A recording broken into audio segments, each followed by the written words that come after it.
আমরা দেশের ঐক্যের স্বার্থে শহীদ জিয়া বা বিদেশমন্ত্রী বেগম খালেদা জিয়া অন্য অন্য দলের কিছু ব্যক্তিবর্গকে ক্যাবিনেটে নিয়েছিলেন, মন্ত্রিসভায় সদস্য হিসেবে নিয়েছিলেন। তাদের কারো বিরুদ্ধে শেখ মুজিবের সময় বা শেখ হাসিনার অন্য শাসন আমলেও তাদের কারোর বিরুদ্ধে শেখ মুজিবের সময় অফিসিয়ালি রাজাকারের আইনে বিচার হয়নি, তারা জেলও খাটেনি, কোনো কিছু হয় নাই। তখন আমরা বলছি যে 5 আগস্টের পরে আপনারা এরকম জুলুম নির্যাতন চালিয়েন না, মানুষকে পাথর মেরে হত্যা করিয়েন না, এগুলো নিয়ে কর্মসূচি পালন করি, তখন আমাদেরকে বলে তোমরা রাজাকার, তোমরা আলবদর, তোমরা আশামস, তোমরা স্বাধীনতা বিরোধী, তোমরা গণহত্যাকারী। অথচ 20 বছর তাদের সাথে ছিলাম, তখন তাদের এগুলো হুঁশ ছিল না, আমরা গণহত্যাকারী, আমরা স্বাধীনতা বিরোধী, আমরা রাজাকার। তখন আমরা তুলসী পাতা ছিলাম, দুধে দোয়া তুলসী পাতা ছিলাম। বলছে আমাদের ভিতরে কোনো রাজাকার নাই, যে মন্ত্রিত্ব যাদেরকে দেওয়া হয়েছে তারা আসলে এরকম রাজাকারের তালিকার মধ্যে নাই। একই মুখে আবার বলতেছে এরা নাকি গণহত্যাকারী, রাজাকার। রাজনৈতিক স্বার্থ উদ্ধারের জন্য এরকম চরিত্র যুগে যুগে, এমন ফ্যাসিবাদী চরিত্র আমরা এক একটা রাজনীতিবিদদের মধ্যে এরকম দেখতে পাই। এটা লজ্জাজনক, দুর্ভাগ্যজনক। আমরা বলেছি অন্যায়ের বিরুদ্ধে কথা, বলে আমাদের নেতাকর্মীকে আমরা, তোমরা কথা বলার কে? নিজেদের নেতাকর্মীদেরকে নিজেরা করছে। আপনারা দেখছেন যে 10 মাসে, এই যে মানবাধিকার সংগঠনগুলো রিপোর্ট দিয়েছে, গত 10 মাসে 756টি রাজনৈতিক সহিংসতার ঘটনা ঘটেছে, যেখানে নিহত হয়েছে 117 জন, আহত হয়েছে প্রায় 6000-এর অধিক। আর এই সহিংসতার ঘটনাগুলো আজকে রিপোর্টগুলো দেখবেন, প্রথম আলো, এরপরে আমার দেশ পত্রিকা, নয়া দিগন্ত পত্রিকা থেকে শুরু করে সব মেইন স্ট্রিম পত্রিকা রিপোর্ট করেছে যে হত্যাকাণ্ডের ঘটনা বিগত 10 মাসে ঘটেছে, 117 জন হত্যাকাণ্ডের ঘটনা, তার প্রায় 60 থেকে 70% হচ্ছে আন্তঃকোন্দলের সংগঠিত ঘটনা। রাজনৈতিকভাবে আন্তঃকোন্দল হয়ে নিজেরা নিজেদের দলের নেতাকর্মীদেরকে হত্যা করেছে। পার্টিকুলার একটা রাজনৈতিক দল 209 জনকে ইতিমধ্যেই আন্তঃকোন্দলে হত্যার ঘটনাগুলো সংগঠিত করেছে। এগুলোর বিরুদ্ধে আমরা তো কথা বলেছি যে না, এই হত্যাকাণ্ডগুলো তো হত্যাকাণ্ড, এগুলোও তো মানবাধিকার লঙ্ঘন, এগুলোও তো কোনো মায়ের সন্তান, এগুলোই তো কোনো বাবার মানে পরিবারের কোনো সন্তানের বাবা। সুতরাং সকল প্রকার হত্যাযজ্ঞ এই বাংলাদেশ থেকে বন্ধ করতে হবে। এগুলো কেন আমরা বলি? কেন মানুষের কাছ থেকে জোরপূর্বক চাঁদা নেওয়া হচ্ছে? স্বাধীন বাংলাদেশে সে ব্যবসা করতে পারবে না, সে বিল্ডিং তৈরি করতে পারবে না, তার বৈধ আয় করতে পারবে না, এগুলো করলেই তাকে চাঁদা দিতে হবে। এর বিরুদ্ধে কেন আমরা কথা বলছি? এই জন্য আমাদেরকে এখন রাজাকার আবার শুনতে হবে। তা আমাদের এগুলো নিয়ে খুব বেশি কষ্ট নাই, কারণ ওই যে বলে না, জন্ম থেকেই জ্বলছি। আমাদের এগুলো শোনার জন্যই আমরা শুনতে শুনতে ধাতস্থ হয়ে গেছি। আওয়ামী ফ্যাসিবাদ আমাদেরকে যে টোনে কথা বলেছে, এখনও আর একটা জায়গা থেকে একই টোনে আমরা কথা শুনতে পাই। আমরা তাদের কাছে অনুরোধ জানাবো, এগুলো বন্ধ করা উচিত, আমাদের এগুলো বন্ধ করা উচিত। একটি সুন্দর বাংলাদেশ গড়ার জন্য কিছুদিন আগেই সহস্রাধিক মানুষ জীবন দিয়েছিল। এইটা কেন জীবন দিয়েছিল? কেন মানুষের মধ্যে এই ক্ষোভটা জন্মেছিল? সেখানে শুধু ছাত্ররা তো নেতৃত্ব দেয় নাই। ইসলামী ছাত্র শিবিরের উপরে এই সময়কার পরিচালিত ছাত্র সংগঠন হিসেবে সবচেয়ে বেশি নির্যাতন ইসলামী ছাত্র শিবিরের উপরে চালানো হয়েছে। টোটাল যে গুমের ঘটনাগুলো ঘটেছে, আপনারা দেখেছেন সেই প্রতিবেদন গুম কমিশন যখন দিয়েছে, টোটাল গুমের ঘটনার 31% গুমই হয়েছে একক ছাত্র সংগঠন হিসেবে বাংলাদেশ ইসলামী ছাত্র শিবিরের। আমাদের 255 জন ভাইকে এই 15 বছরে নেতাকর্মী, নেতা পর্যায়ের দায়িত্বশীলদেরকে আমাদের 255 জনকে সেখানে গুম করা হয়েছে। এবং সমীক্ষায় দেখা গিয়েছে ওইখানে গুমের তালিকা যত কোনো ছাত্র সংগঠন ওইভাবে হাইলাইটস করা হয় নাই, রাজনৈতিক দলগুলোকে প্রকারান্তে মূলত হাইলাইটস করা হয়েছে। সেখানে দেখা গিয়েছে বিএনপি, তার ছাত্র দল, তার যুব দল, শ্রমিক দল, তাঁতি দল, সব দল মিলে হচ্ছে 35% গুমের ঘটনা ঘটেছে। আর দ্বিতীয় একক ছাত্র সংগঠন হিসেবে ইসলামী ছাত্র শিবিরের উপরেই 31% গুমের ঘটনা ঘটিয়েছে এই ফ্যাসিস্ট আওয়ামী লীগ। এরপরে তৃতীয় স্থানে রয়েছে বাংলাদেশ জামাত ইসলামী, 25% গুমের ঘটনা তাদের উপরে ঘটেছে।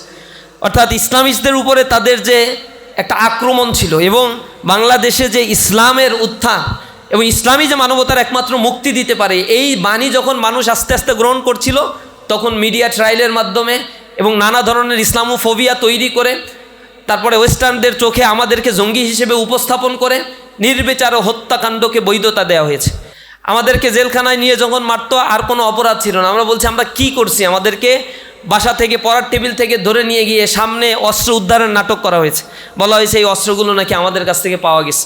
এরপরে নীলক্ষেত থেকে, এরপরে বাংলা বাজার থেকে বই কিনে নিয়ে যায়, তাফিমুল কোরআন, তারপরে হচ্ছে অধ্যাপক গোলাম আজম স্যারের বই, অন্যদেরকে ইসলাম নামাজ শিক্ষার বইগুলো কিনে নিয়ে যেয়ে, জীবন্ত নামাজ, এইসব বই কিনে নিয়ে গিয়ে আমাদের সামনে দিত। কোরআন, নামাজের বই, হাদিসের বই, এরপরে বিভিন্ন ইতিহাসের বইগুলো সামনে দিয়ে বলতে এগুলো জঙ্গি বই। আমাদের যারা শুনানি করতো তারা বলতো যে এগুলো জঙ্গি বই, নিষিদ্ধ বই, তার তো একটা লিস্ট থাকতে হবে। কিন্তু কোনো লিস্ট পুলিশ সেখানে দেখাতে পারতো না, নির্বিকার পুলিশ দাঁড়িয়ে থাকতো। কিন্তু আমাদের মামলা কোন এক অজানা কারণে, ইনভিজিবল হ্যান্ডের কারণে সেগুলো পরিচালিত হতো।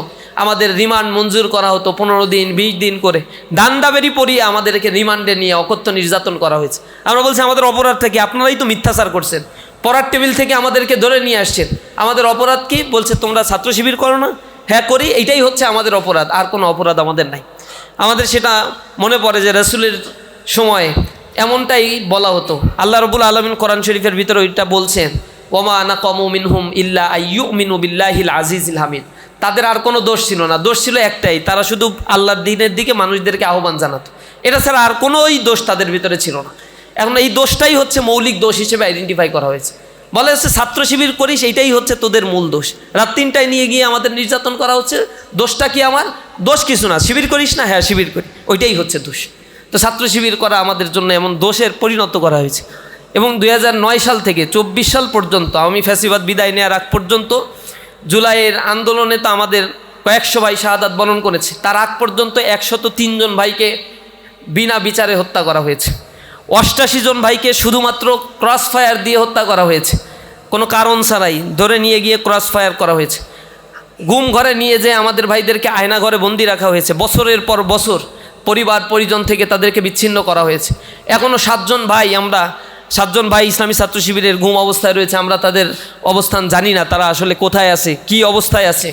আমরা 5 আগস্টের পরেও অনেক ভাই আয়নাঘর থেকে বন্দি থেকে মুক্তি পেয়েছে, কিন্তু আমাদের 7 ভাইয়ের ব্যাপারে আমরা এখনও পর্যন্ত প্রশাসনের দ্বারে দ্বারে ঘুরে বেড়াচ্ছি। গুম কমিশনে আমরা আবেদন জমা দিয়েছি, আমরা বিভিন্ন প্রশাসনের দপ্তরগুলোতে গিয়েছি, র্যাবের কাছে গিয়েছি, কিন্তু তারা আমাদেরকে কোনো জবাব দিতে এখনও পারছে না। আমরা বলেছি যদি তাদেরকে এখনও সন্ধান দিতে না পারো, অন্তত সত্যি কথা বলো যে তারা এখন পৃথিবীতে নাই, তাদেরকে এইভাবে হত্যা করা হয়েছে, তাও অন্তত একটু আমাদের তথ্য দাও। সেই তথ্য রাষ্ট্রযন্ত্র আমাদেরকে এখনও পর্যন্ত দিতে পারছে না। এরপরে আমাদের এইখানে লেখাপড়া করতে গিয়ে অনেক ভাইয়ের ছাত্র জীবন শেষ করতে পারে নাই। বিশ্ববিদ্যালয়ে ইসলামী ছাত্র শিবির আইডেন্টিফাই করার কারণে ঢাকা ইউনিভার্সিটি থেকে আমাদের ভাইদেরকে ধরে নিয়ে অকথ্য নির্যাতন করে ঢাকা বিশ্ববিদ্যালয় থেকে বের করে দেওয়া হয়েছে, রাজশাহী বিশ্ববিদ্যালয় থেকে বের করে দেওয়া হয়েছে। একজন ভাইকে দেখেছেন যে দীর্ঘ 14-15 বছর পরে তার ফলাফলটা বন্দি করে আটক করে রাখা হয়েছিল, ফলাফল প্রকাশ করতে দেয় নাই। এই ফলাফল প্রকাশ হয়েছে, তিনি ফার্স্ট ক্লাস ফার্স্ট হয়েছেন রেজাল্টে। ইসলামী ছাত্র শিবিরের দায়িত্বশীল ছাত্র শিবির করে, এই কারণে তার রেজাল্টটা পর্যন্ত পাবলিকেশন করা হয় নাই, রেজাল্ট দেওয়া হয়নি, বিশ্ববিদ্যালয় থেকে তাকে বের করে দেওয়া হয়েছিল। এটা ছিল আমাদের উপরে চালানো সেই জুলুম নির্যাতনের অবস্থান। এবং এই যে দীর্ঘ সময় ধরে বিগত 15 বছরে ইসলামী ছাত্র শিবিরের প্রায় 66,240 জন ভাইকে গ্রেপ্তার করা হয়েছিল। এর মধ্যে আমাদের উপরে যে মামলা করা হয়েছিল তাতে প্রায় আসামি করা হয়েছিল 1,53,312 জনকে আসামি করা হয়েছিল। রিমান্ডে নিয়ে 19,000-এর অধিক ভাইকে চরম নির্যাতন করা হয়েছিল। তার মধ্যে পঙ্গুত্ব বরণ করেছিল প্রায় 500-এর কাছাকাছি ভাইকে স্থায়ীভাবে হাত হারিয়েছে, চোখ হারিয়েছে, পা হারিয়েছে। এভাবে এখনও পর্যন্ত সেই ক্ষত নিয়ে জীবনযাপন করছে। আমাদের 2 জন শাখার দায়িত্বশীল জয়পুরহাটের সভাপতি সেক্রেটারি কেন্দ্রে আসছে রিপোর্ট জমা দিতে, কেন্দ্রের বার্ষিক রিপোর্ট। তাদেরকে বাস থেকে নামিয়ে নিয়ে গিয়ে 2 জনেরই গুলি করছে, পরবর্তীতে তাদের পা কেটে ফেলা হয়েছে, 2 জন স্থায়ীভাবে পঙ্গু হয়ে আছে। এভাবে ক্ষত বয়ে বেড়াচ্ছে আমাদের ভাইয়েরা দিনের পর দিন।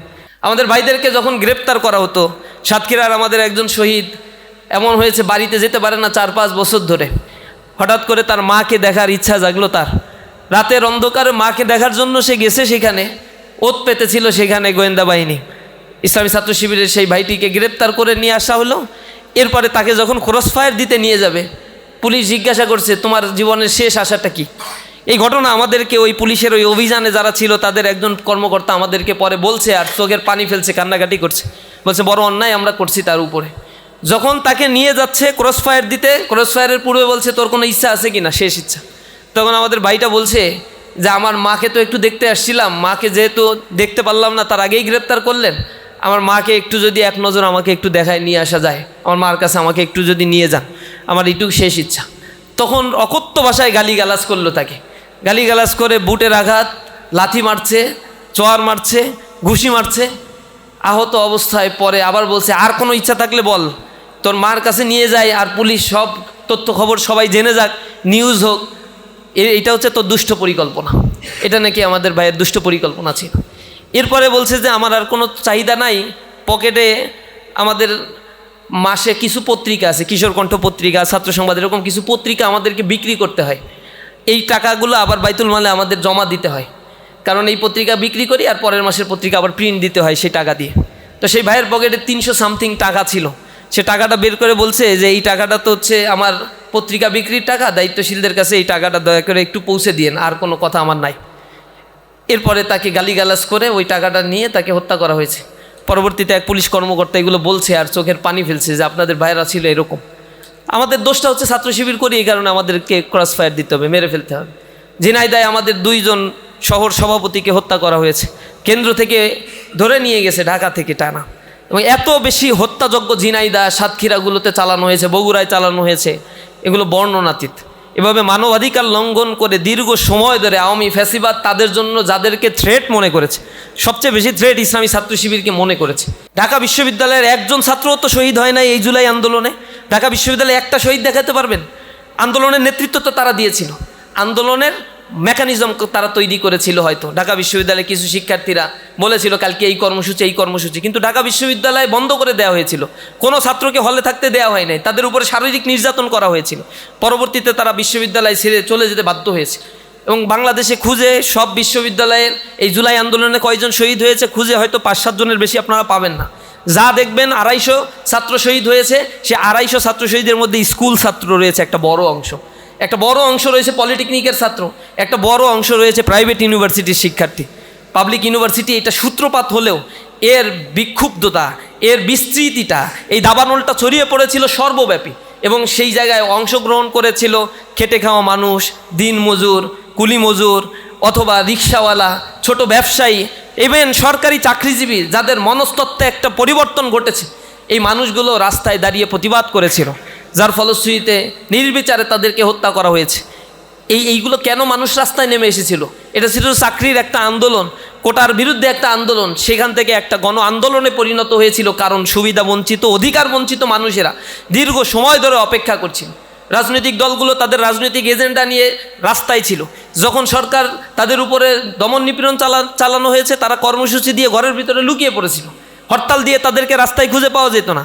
চোরাগুপ্তা কিছু কার্যক্রম করা ছাড়া আর বড় রাজনৈতিক দলের সেরকম কার্যক্রম এই সরকার আসলেই করতে দেয় নাই। চরম জুলুম নির্যাতন চালানো হয়েছে, কিন্তু রাজনৈতিকবিদরা তখন হতাশাগ্রস্ত হয়ে পড়েছিল। নির্বাচনের পর নির্বাচন হয়ে যাচ্ছে, কোনোভাবেই কোনো কিছু করা যাচ্ছে না।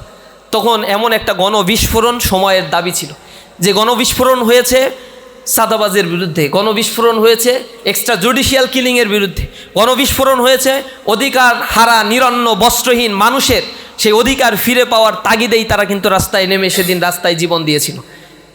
কিন্তু সেই সময়ের ব্যবধানে, 1-1.5 বছরের ব্যবধানে আমরা মনে হয় এগুলো আবার ভুলতে বসেছি। আমরা আমাদের পুরাতন চরিত্রের দিকে আবার ফিরে যাচ্ছি। আমাদের চরিত্র পাল্টাতে হবে। আমাদের এই মানবাধিকার দিবসে আমরা এতটুকুই ঘোষণা করতে চাই যে জুলুম নির্যাতন আমাদের উপরে হয়েছে। ইসলামী ছাত্র শিবির, আওয়ামী লীগ নিজেরাও বলতো যে আমরা যদি পাল্টে যাই একদিনেই কয়েক লক্ষ মানুষ মারা যাবে। এরা তারাও বিশ্বাস করতো, কারণ তারা এত জুলুম নির্যাতন করছে যে মানুষ তাদেরকে আসলে বাঁচায় রাখবে না। কিন্তু এরকম কোনো ঘটনা বাংলাদেশে ঘটে নাই। আমরা চরম সহিষ্ণুতার পরিচয় দিয়েছি। আমাদের উপরে যে পুলিশ নির্যাতন করছে, সেদিন পুলিশের সাথে দেখা হয়েছে, সালাম দিয়ে আমি বলছি মনে আছে রিমান্ডে, তখন বলছে ভাই আমার কিছু করার নাই, হ্যান ত্যান অনেক কিছু বলছে। তখন আমি বলছি যে না সমস্যা নাই, আমরা কাউকে কিছু বলবো না, তবে যে টাকাটা নিয়েছিলেন এটা কি মনে আছে? বলছে মনে আছে ভাই, টাকাটা দিয়ে দিচ্ছে। আমি ওইটাও দেয়া লাগবে না, তবে তওবা তিল্লা করে নিয়েন আল্লাহর কাছে। হারাম খাচ্ছেন, এই হারাম খাওয়াটা বন্ধ করেন। এই জিনিসটা তারা এগুলো করছে, আমরা প্রতিহিংসা দেখাই নাই। আমরা মনে করছি যারা হচ্ছে নির্যাতনের শিকার হয়েছে, ভিকটিম, তার নিজ জায়গা থেকে যদি মামলা করে আমরা তাতে অ্যাসোসিয়েশন করছি, সহযোগিতা করছি। আমরা মনে করি যে এখন যদি আবার সেই মামলা বাণিজ্য দিয়ে মানুষের ভেতরে আবার সেই ভীতিকর অবস্থা তৈরি করা হয়, যারা অন্যায় করেনি তাদের উপরে অন্যায় চাপিয়ে দেওয়া হয়, তাহলে সেটা কাঙ্ক্ষিত হবে না। আমরা দেখেছি সে মামলা বাণিজ্য চলছে, কিন্তু লিগাল যারা দোষী, যারা গণহত্যায় নেতৃত্ব দিয়েছিল, তাদের বিচারের কাঠগড়ায় দাঁড় করানোর জন্য যাদের উপরে দায়িত্ব ছিল ইন্টারিম গভর্নমেন্টের, তারা সেই ফাংশনটা করতে পারে নাই, যার ফলশ্রুতিতে সচিবালয়ে আবার কু হওয়ার ঘটনা ঘটছে। সেখানে আনসাররা বিদ্রোহ করে বসছে, নানা ধরনের আন্দোলন দানা বেঁধে উঠছে। পতিত ফ্যাসিবাদ কিছুদিন আগে পতিত হওয়ার পরে আবার সে অগ্নিসন্ত্রাস করছে, গোপনে হত্যাকাণ্ডের ঘটনাগুলো ঘটাচ্ছে, মানুষকে আবার অস্থিতিশীল করে রাখছে। সুতরাং সরকারের কোনোভাবেই এই দায় সে এড়াতে পারে না।